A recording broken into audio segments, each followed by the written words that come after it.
Hello everyone. तो हम लोग 2021 प्रीलिम्स का पेपर सॉल्व कर रहे थे और अभी तक मैंने इसकी 5 वीडियोस बनाई हैं और इसकी एक प्लेलिस्ट है अलग से। तो अगर आपने नहीं देखा है तो पहले उसे जाके देख लो, क्योंकि यहाँ पे हम क्वेश्चन नंबर 51 से स्टार्ट करने वाले हैं। तो अगर आप पहले की वीडियोस देख लोगे तो एक फ़्लो बना रहेगा। और चलिए तो इसे स्टार्ट करते हैं। नाउ इस क्वेश्चन में देखो, how is permaculture farming different from conventional chemical farming. तो अभी ना यहाँ पे आपको पर्माकल्चर के बारे में थोड़ा पता होना चाहिए कि पर्माकल्चर फार्मिंग क्या है। तो अगर आपको पता है तो आप यह क्वेश्चन आराम से कर पाओगे। Although it is very big question, लोग तो ये देख के स्टेटमेंट्स देख के ही छोड़ देंगे, बट बहुत ही ईजी है, बहुत ईजी लैंग्वेज में लिखा है, इतना कुछ खास है नहीं इसमें, डिफ़िकल्ट नहीं है। पर्माकल्चर के बारे में पता है तो भी, अगर नहीं भी पता है तो आप थोड़ा सा इसमें दिमाग लगा के इसको सॉल्व कर सकते हो। मैं बताती हूँ कैसे। तो चलो, अगर सोचो आपको पर्माकल्चर के बारे में नहीं पता है तो कन्वेंशनल फार्मिंग के बारे में तो पता है ना आपको, तो उस हिसाब से हम करते हैं। नाउ फर्स्ट ऑप्शन है, permaculture farming discourages monocultural practices but in conventional chemical farming monocultural practices are predominant. हाँ, तो ये तो सही है, कन्वेंशनल केमिकल फार्मिंग में मोनोकल्चरल प्रैक्टिसेस प्रीडोमिनेंट होते हैं। और पर्माकल्चर बेसिकली ऐसी फार्मिंग है जो कि सस्टेनेबल फार्मिंग होती है और एक नेचुरल फार्मिंग है। हम ना इसमें बहुत ही सस्टेनेबिलिटी की तरफ ज़्यादा फोकस रहता है। हम इसमें ज़्यादा इस पे हमारे रिसोर्सेज पे ज़्यादा दबाव नहीं डालना चाहते, जैसे कि कन्वेंशनल फार्मिंग में होता है। तो इसीलिए ये permaculture farming is an alternative to conventional farming. तो ये स्टेटमेंट तो करेक्ट है। नेक्स्ट स्टेटमेंट में देखते हैं, conventional chemical farming can cause increase in soil salinity. हाँ, तो ये करेक्ट है, जैसे कि पंजाब और हरियाणा के रीजन्स में हुआ है, सॉइल सैलिनिटी इंक्रीज हो गई है। But the occurrence of such phenomena is not observed in permaculture farming. हाँ, ये करेक्ट है, तो ये ऑप्शन भी करेक्ट है। नाउ नेक्स्ट देखते हैं, conventional chemical farming is easily possible in semi arid regions but permaculture farming is not so easily possible in such region. तो ये ना एकदम गलत है, क्योंकि पर्माकल्चर फार्मिंग ही ऐसी फार्मिंग है जो किसी भी क्लाइमेट में हो सकती है और ये एक कोई तरीका नहीं है। इट इज़ अबाउट कि नेचुरली उस जगह पे उसका एनवायरनमेंट कैसा है, उस हिसाब से हम वैसी फार्मिंग करें। पर्माकल्चर फार्मिंग का कॉन्सेप्ट ही यही है। तो वो किसी भी एरिया में हो सकती है, कहीं पे भी हो सकती है। तो ये ऑप्शन रॉन्ग है। पर्माकल्चर फार्मिंग में हम क्या करते हैं कि हम एक ही सेम, जैसे कि मोनोकल्चर ही हर जगह नहीं करेंगे, जहाँ पे जैसा एनवायरनमेंट है वहाँ पे क्या ग्रो होता है वैसी चीज़ें ग्रो करेंगे, उस तरीके से ग्रो करेंगे। तो यही है permaculture farming, it is all about sustainability. Now fourth देखते हैं, practice of mulching is very important in permaculture farming but not so necessarily in conventional chemical farming. हाँ, हमें पता है कि मल्चिंग हम लोग कन्वेंशनल केमिकल फार्मिंग में नहीं करते, तो ये भी करेक्ट ऑप्शन है। तो ना अब यहाँ पे एक चीज़ ध्यान में देनी है, तो इसका करेक्ट आंसर हो जाएगा बी। यहाँ पे आपको ध्यान में ये देना है कि इससे key takeaway from this question is कि आप पर्माकल्चर फार्मिंग को पढ़ लो, दूसरी नेचुरल फार्मिंग पढ़ लो, ऑर्गेनिक फार्मिंग पढ़ लो, फिर और भी दूसरी टाइप की जो फार्मिंग्स है उन्हें पढ़ लो। ये सारी चीज़ें ना शंकर आईएएस में भी है, जो उसका एग्रीकल्चर वाला पार्ट है। तो अगर उसको भी ठीक से पढ़ रहे हो आप तो ये हो जाता है, ये क्वेश्चंस आप कर पाओगे। बट अब एकदम से भी ना सारे ही एग्रीकल्चरल प्रैक्टिसेस मत पढ़ने जाओ। जो बहुत फेमस है, जो न्यूज़ में रहती है, उन सब के बारे में आपको थोड़ा बहुत पता होना चाहिए। और उस साल, जिस साल ये क्वेश्चन आया था, उस साल पर्माकल्चर फार्मिंग बहुत ज़्यादा न्यूज़ में थी, तो आप इसको ऐसे सॉल्व कर सकते हो। तो चलो नेक्स्ट क्वेश्चन देखते हैं। Next question is about palm oil. With reference to palm oil consider the following statements. यहाँ पे क्या पूछा है, करेक्ट, क्या करेक्ट है। ये चीज़ बहुत इंपॉर्टेंट है कि आप पहले ही उसको हाईलाइट कर लो कि यूपीएससी पूछ क्या रहा है, करेक्ट या इनकरेक्ट, क्योंकि इसकी वजह से भी बहुत सारे क्वेश्चंस बहुत सारे लोगों के गलत हो जाते हैं। तो चलिए देखते हैं statements. The palm oil tree is native to South East Asia. Next, the palm oil is a raw material for some industries producing lipsticks and perfumes. Third, the palm oil can be use to produce biodiesel. अब ना यहाँ पे ये दोनों statements देखो, the palm oil is a raw material for some industries, some बोला है, ठीक है, ऑल नहीं बोला, और for producing lipsticks and perfumes. तो ये पहले ही इतनी प्रोबेबल वाली स्टेटमेंट है और वैसे भी करेक्ट है। अगर आपको पाम ऑयल के बारे में थोड़ा भी नॉलेज है तो आपको पता होगा कि ये कॉस्मेटिक्स में यूज़ होता है, तो ये तो करेक्ट है। नाउ पाम ऑयल कैन बोला है, तो देखो कैन है तो हाँ हो सकता है ना, बायोडीजल प्रोड्यूस करने के लिए क्यों नहीं हो सकता है, तो इसलिए ये भी करेक्ट है। बट यहाँ पे ये देखो कि it is native of south East Asia, तो इसमें ना बहुत सारे लोग इसको गलत कर सकते हैं, क्योंकि हम सबको पता है कि palm oil is mainly found in south East Asia. It is found in south East Asia, but ज़रूरी नहीं कि वो वहाँ का नेटिव हो। तो यहाँ पे आप गलत उसको कर सकते हो, ये बहुत हाई प्रोबेबिलिटी है कि यहाँ पे इसको गलत कर दोगे, तो इसलिए यहाँ पे थोड़ा इस पर केयरफुल रहना है, क्योंकि palm oil is not a native of south East Asia. तो इसीलिए 1 जैसे ही आप एलिमिनेट करोगे आपको आपका आंसर मिल जाएगा, that is option B. Now next देखते हैं, with reference to Indus river system of the following 4 rivers 3 of them pour into one of them which joins the Indus direct. Among the following, which one is such river that joins the Indus direct? तो यहाँ पे ये लोग क्या पूछ रहे हैं इसमें कि ना इंडस रिवर सिस्टम के बारे में पूछ रहे हैं, तो आपको इंडस रिवर सिस्टम पता होना चाहिए। अगर आपको इंडस रिवर सिस्टम पता है तो आपको पता होगा कि वो ऐसे ऐसे ऐसा ऐसा कुछ है, यहाँ ऐसा है, फिर यहाँ पे ऐसे जाके वो सारी नदियाँ इंडस में मिल जाती है।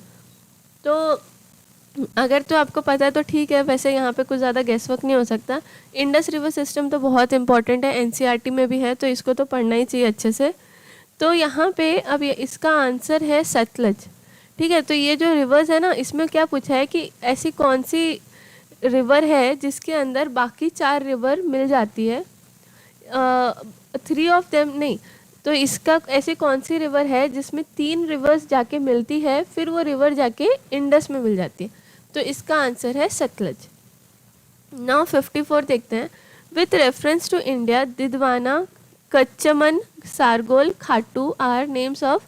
तो यहाँ पे ना ज़्यादा गैस वर्क तो नहीं होगा, बट थोड़ा इंटेलिजेंट गैसिंग से, या फिर आपको थोड़ा अगर नाम से एटिमोलॉजी जो होती है, नाम से अगर आप कुछ आइडेंटिफाई कर पा रहे हो तो आप ये क्वेश्चन आराम से कर सकते हो।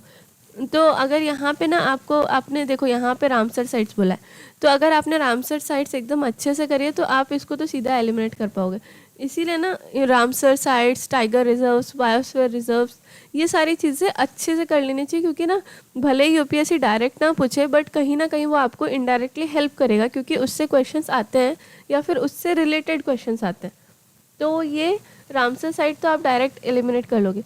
फिर मैंग्रोव एरियाज़ भी आप एलिमिनेट कर सकते हो, अगर आपको पता है कि कौन कौन से मैंग्रोव एरियाज़ है, किधर है इंडिया में, तो ये भी एलिमिनेट कर लोगे। और ग्लेशियर्स और सेलाइन लेक में भी आपको थोड़ा डाउट हो तो इधर पे आप फिर भी आपके पास 50-50 है, तो यहाँ पे आप चांस ले सकते हो, बट इसका आंसर है सेलाइन लेक्स। तो ये ऐसे किया जा सकता है, वरना नाम से भी ना खातू अगर किसी को पता है तो ये खारा पानी और वैसा बताता है, नाम से पता चलता है, तो वो सेलाइन लेक्स आप वहाँ से गेस कर सकते हो थोड़ा। नेक्स्ट देखते हैं, कंसिडर द फॉलोइंग रिवर्स। पूछा उनने कि which of the above rise from the eastern Ghats. Eastern Ghat से कौन सी रिवर निकलती है, तो इसीलिए रिवर्स करना बहुत ज़रूरी है। देखो 2 क्वेश्चन तो इधर ही आ गए रिवर्स से, रिवर्स तो इम्पॉर्टेंट है ज्योग्राफी में। तो यहाँ पे अगर आपको पता है सुबर्ण रेखा ये उड़ीसा में फ़्लो करती है, और इसका जो ओरिजिन है वो छोटा नागपुर प्लेट्यू। तो ये ऑप्शन तो रॉन्ग हो गया, तो आप 3 को एलिमिनेट कर दो। 3 यहाँ पे एलिमिनेट हो गया, 2 ऑप्शंस बचे हैं आपके पास। अब यहाँ पे भी ब्राह्मणी रिवर जो है, अगर आपको पता है, ये सारी रिवर्स बहुत फेमस हैं और एनसीईआरटी में भी है, तो आपको पता तो होना ही चाहिए। तो ब्राह्मणी रिवर भी उड़ीसा में फ़्लो करती है, और इसका जो माउथ है that is in bay of Bengal. तो अगर माउथ बे ऑफ बंगाल है तो उधर से थोड़ी ना निकलेगी, उधर पे जाके एंड हो रही है वो। तो अगर आपको भले इसका ओरिजिन नहीं पता तो भी आप इसको वैसे करके एलिमिनेट कर सकते हो। तो 1 भी एलिमिनेट कर दो तो करेक्ट आंसर मिल जाएगा 2 और 4। नेक्स्ट पे जाते हैं, 56 पे जाते हैं। अब ये जो है क्वेश्चन, ये उस साल बहुत ज़्यादा करंट अफेयर्स में था, तो इसीलिए ये उस साल के लिए इजी था। बट अभी अगर आपको नहीं भी पता है तो आप इसको देख लो, और कैसे एलिमिनेशन टेक्निक से कर सकते हैं वो भी मैं बता दूंगी। तो यहाँ पे अभी सबसे पहले देखना है कि क्या पूछा है, करेक्ट पूछा है। तो consider the following statements, The Global Ocean Commission grants licenses for a seabed exploration and mining in international water. यहाँ पे कमीशन देखो, ग्लोबल ओशन कमीशन बोला है. Next, India has received licence for seabed mineral exploration in international waters. फिर उसके बाद rare earth minerals are present on the sea floor in international waters. तो ना अब यहाँ पे अगर आपको पता है ये चीज़, क्योंकि ये काफ़ी न्यूज़ में था, तो ये तो मतलब उस साल जिनने दिया उन्हें पता ही होगा कि हाँ ये तो है, इंडिया को मिला है लाइसेंस फॉर एक्सप्लोरेशन, ये करेक्ट है. और ये जो स्टेटमेंट है, थर्ड स्टेटमेंट कि rare earth minerals are present on sea floor, तो ये भी करेक्ट है. क्यों नहीं प्रेजेंट होंगे, हो सकते हैं, एक भी प्रेजेंट हुआ तो ये ऑप्शन तो करेक्ट हो जाता है ना. तो इसीलिए इसको आप रॉन्ग नहीं बोल सकते. अगर एक भी सोचो, कहीं पे भी किसी भी, इतना बड़ा ओशन है, कहीं पे भी कहीं भी जगह पे अगर रेयर अर्थ मिनरल्स मिल रहे हैं तो ये ऑप्शन करेक्ट हो जाता है. तो इसीलिए जो इतने ज़्यादा हाई प्रोबेबिलिटी वाले स्टेटमेंट्स होते हैं ना, उनको आप राइट एज्यूम किया करो. और वैसे भी रेयर अर्थ मिनरल्स तो मिलते ही हैं सी फ्लोर पे, तो ये तो करेक्ट ही है. नाउ फर्स्ट ऑप्शन देखो, ग्लोबल ओशन कमीशन बोला है. तो अगर आपने उस पढ़ा होगा वो ये चीज़ करंट अफेयर्स में, तो ये तो आपको पता होगा कि ये रॉन्ग है, क्योंकि ये कौन देता है, इंटरनेशनल सीबेड अथॉरिटी देती है ये लाइसेंस. और अगर आपने नहीं भी पढ़ा तो एक चीज़ यहाँ से सीखने वाली ये है कि यूपीएससी जो ऑर्गेनाइजेशंस के नाम है ना, उन्हें बहुत ही स्वैप करती है, बहुत बार स्वैप कर देती है ये चीज़. ये हम जब बाकी प्रीवियस ईयर क्वेश्चंस करेंगे तब भी आप ये नोटिस करोगे कि यूपीएससी ऑर्गेनाइजेशंस के नाम को स्वैप कर देती है, किसी और के बदले किसी और को दे देती है. तो इसीलिए जब भी ऑर्गेनाइजेशन का नाम आता है ना, तो थोड़ा अलर्ट हो जाया करो. अगर नहीं भी पता है तो आप थोड़ा अलर्ट होकर अगर करोगे तो आप ये चीज़ें एलिमिनेट कर पाओगे. तो ये ऑप्शन तो रॉन्ग हो गया.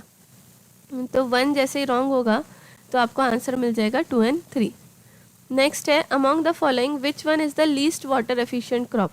अब यहाँ पे उन लोग ने क्या पूछा, लीस्ट वाटर एफिशिएंट. ठीक है, तो लीस्ट वाटर एफिशिएंट मतलब सबसे ज़्यादा पानी कौन यूज़ करता है, ये चीज़ ध्यान रखनी है. थोड़ा ये कन्फ्यूजिंग जैसा है. तो सबसे ज़्यादा पानी तो शुगर केन यूज़ करता है. नेक्स्ट ये है, कंसिडर द फॉलोइंग स्टेटमेंट्स. यहाँ पे क्या पूछा, correct. In the tropical zone, the western section of the oceans are warmer than the eastern sections owing to influence of trade winds. फिर next है, in the temperate zone, westerlies make the eastern section of the ocean warmer than the western section. तो ना यहाँ पे ये जो है statements जो भी है, ये डायरेक्ट पूरा एनसीईआरटी में 11th क्लास की एनसीईआरटी में दिया हुआ है सेम स्टेटमेंट. तो इसीलिए ना एनसीईआरटीज़ बहुत इंपॉर्टेंट हो जाती है, ज्योग्राफी के लिए तो बहुत ज़्यादा इंपॉर्टेंट है. तो आपको इसीलिए एनसीईआरटीज़ को इग्नोर नहीं करना, उनको बहुत अच्छे से करना है. तो अगर आपने ये किया होगा तो आपको पता होगा दोनों ही करेक्ट है और ये इसका सही आंसर है. नहीं भी किया है तो अब ना एनसीईआरटी को इग्नोर मत करना, अब ये देखने के बाद एनसीईआरटी को अच्छे से करना. नेक्स्ट क्या है, in the context of India's preparation for climate smart agriculture consider the following statements. यहाँ पे आपको बताया ना विच of the following is correct. ये ना बहुत ज़्यादा फैक्चुअल है, इसमें सारी स्टेटमेंट्स बहुत फैक्चुअल है, तो ज़्यादा कुछ इसमें है नहीं गैस वर्क करने का. इसका सीधा सा आंसर है, इसमें सारे ऑप्शंस करेक्ट है, तो इसका आंसर है डी. इसमें देखो अगर पता है तो कर लेना चाहिए, अटेम्प्ट करना चाहिए. नहीं पता तो इसमें देखो सारी चीज़ें फैक्चुअल है, तो फैक्चुअल चीज़ें में ज़्यादा आप कुछ एलिमिनेशन टेक्निक लगा नहीं सकते. तो नेक्स्ट पे जाते हैं. Leaf litter decomposes faster than in any other biome, and as a result the soil surface is often almost bare. Apart from trees, the vegetation is largely composed of plant forms that reach up into the canopy vicariously by climbing the trees or growing as epiphytes rooted on the upper branch of the trees. This is most likely description of. तो अब यहाँ पे कुछ कुछ important चीज़ें हैं, जैसे litre decomposes faster. क्या है, leaf litter decomposes faster. Then है एपीफाइट्स, ठीक है, और vegetation is largely composed of plant forms that reach up to canopy. ठीक है, तो ये जो डिस्क्रिप्शन है, अगर आपको ये सारी फॉरेस्ट के बारे में पता है तो आप इसको इजीली आइडेंटिफाई कर पाओगे कि ये है ट्रॉपिकल रेन फॉरेस्ट. तो अब यहाँ पे सीखने वाली चीज़ ये है कि यूपीएससी ने एक और साल कभी पूछा था एपीफाइट्स के बारे में। तो देखो यूपीएससी रिपीट करता है उसके क्वेश्चंस, आपको बस थोड़ा ऑब्जर्व करना चाहिए अच्छे से और प्रीवियस ईयर क्वेश्चंस को बहुत अच्छे से सॉल्व करना चाहिए। इस सीरीज़ का मोटिव भी यही है कि आप प्रीवियस ईयर क्वेश्चंस को सॉल्व करो और उनसे सीखो, ताकि आप अगर नेक्स्ट ईयर ऐसा कुछ आता है जो इससे कहीं से भी रिलेटेड है तो आप उसको आराम से सॉल्व कर पाओगे। और दूसरी चीज़ ये है इस क्वेश्चन से सीखने वाली बात कि आपको ये सारे फॉरेस्ट टाइप्स के बारे में बहुत अच्छे से पता होना चाहिए, क्योंकि हर साल या फिर एवरी ऑल्टरनेट ईयर्स इनमें से क्वेश्चन आता ही है। तो it is one of the important topics in geography, तो ये आपको पता होना चाहिए। तो आज की वीडियो में इतने ही करते हैं क्वेश्चंस हम। आपने पहले की वीडियोस नहीं देखी है तो उसको जाके देख लो।